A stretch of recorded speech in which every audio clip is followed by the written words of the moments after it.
Hey guys, welcome back to Eddie Nashton's Kitchen, where I'm going to make breakfast for dinner from my point of view using a GoPro.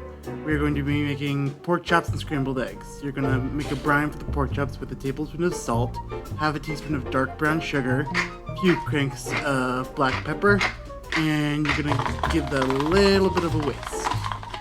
Once it's done getting whisked together, you're going to get some paper towels to dry off your pork chop because, albeit it's kind of been sitting in your fridge for a little bit too long than you have wanted, and it's kind of a little moist on the surface. After that's done, you're going to go ahead and roll your pork chop in the brining mixture, and once you're done with that, you're going to wait for it. Wash your hands, you filthy animal. This is why we got COVID in 2020. This should be common knowledge. I kind of chopped through the footage here. No one wants to see me wash my hands for 20 seconds.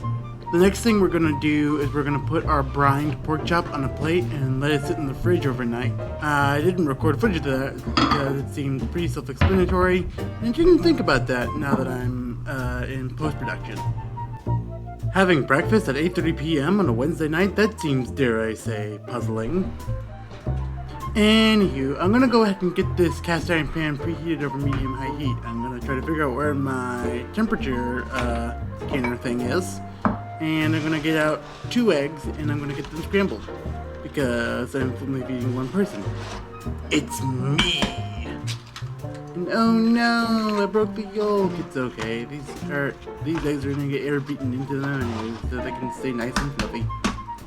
If I were making creme brulee or custard, then yes, that would be a problem. And I'm also going to go ahead and pre-season the eggs with salt and pepper, contrary to popular belief.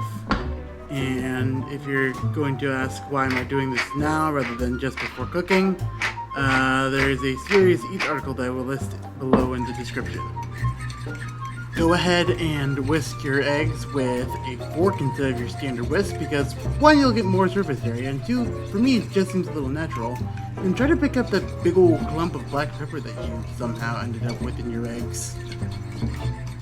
Once the eggs have been scrambled to your liking, use your infrared temperature scanner or just wait about maybe 10 minutes until your cast iron pan comes up to temperature, and drop your pork chop in for about 2 minutes, making sure to brown out the back gap first.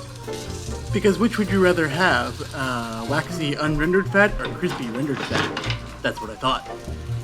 Now, don't touch it for 2 minutes. While that crust in the pork chop is getting developed, I'd recommend basting the cooking fat over the pork chop to keep the inside meat a little bit more moist, juicy, and tender. Sorry for using that word. I'll try to limit using that. And all in all, for me, this dish took about 20 minutes from start to finish. And it's recommended that you pull this at 135 and let it rest for 10 minutes to keep the internal temperature arriving at 145. I kind of got this to about a medium consistency, which means I pulled it at around 140 and it came up to temperature at 150. So that would mean it was 50-50 white with a small band of light blush pink in the middle. Now, depending on the region where you're watching this video, you're probably going to be thinking, excuse me, but the USDA says I need to cook this to 160 degrees. And to that I say I have an article from the National Pork Board on how to cook various pork cuts listed in the description below.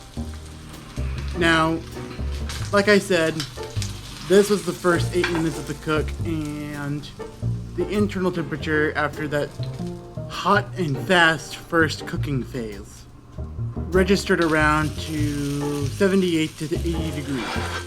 So, still so obviously unsafe for human consumption. So I'm going to keep it in the pan and I'm going to lower the heat and just continually keep basting because cast iron is a relatively good heat conductor. It doesn't conduct evenly, but it holds heat for a very long period of time. And once I have the heat lowered to a better temperature for reaching the proper internal temperature, I'm going to return the cast iron pan to the heating element, get half a stick of butter from my fridge, and begin butter basting my pork chop. Now I probably know what you're thinking. That much butter for a pork chop, and butter carries a lot of flavor, especially if you brown it over low and slow heat. It releases some more nutty and toffee aromas. As you can probably see, we went from real bubbly to nice and calm and foamy in just about. In real time, this took about 5 to 10 minutes.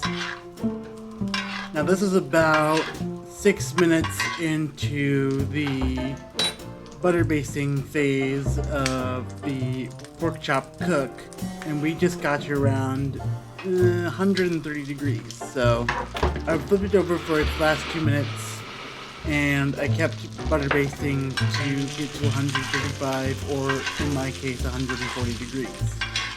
So as soon as I finished butter basting, I grabbed a plate from my cupboard, obviously, and I transferred the pork chop to that, and I just smothered it with the leftover brown butter, because why not?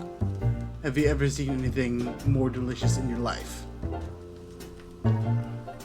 Now I started with the pork chop because it's going to take the longest to cook. I'm going to go ahead and move on to the scrambled eggs after I wipe out the leftover excess brown butter from my pan, because it's going to be a little bit too greasy.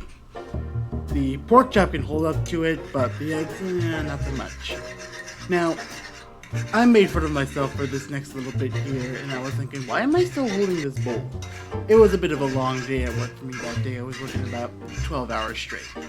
So, as soon as the eggs are done scrambling, I'm going to finally put that bowl in the sink somewhere so I can get it out of the way. And I'm going to grab myself a plate and treat myself to breakfast for dinner. Gonna mount up my eggs on a nice plate, look at it and just be all nice and steamy. And I'm going to use my eggs as a platform to present my pork chop, because clearly the pork chop is going to be the star of the show in this case. Anywho, I hope you guys like this. Please follow me on Instagram at Eddie Nashton's Kitchen, and visit the Eddie Nashton's Kitchen subreddit. Y'all take care.